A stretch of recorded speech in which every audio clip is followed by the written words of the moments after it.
ప్రియ దైవ జనాంగమ్మ, మన రక్షకుడు మన ప్రభు అయిన యేసుక్రీస్తు నామములో మీ అందరికీ సర్వశుభములు కలుగునుగాక.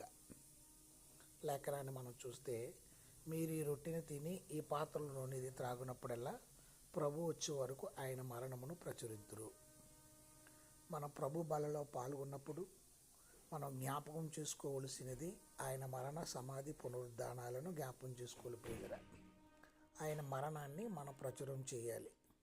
ఆయన లేఖనాల ప్రకారం మరణించారు, లేఖనాల ప్రకారం సమాధి చేయబడ్డారు, లేఖనాల ప్రకారం 3వ రోజున తిరిగి లేచి 500 మంది కంటే ఎక్కువ మంది సమక్షంలో ఆయన పరలోకానికి ఆరోహణమయ్యారు. మరణం తర్వాత మరో బ్రతుకు మనకుందని తెలియజేయడానికి ఆయన మరణించి తిరిగి లేచి మరణం తర్వాత మరో బ్రతుకు ఉందని మనకి చెప్పారు పిల్లలు. కాబట్టి ప్రభు బలలో పాల్గొన్న మనమందరం ఆయన మరణమును ప్రచురం చేద్దాం.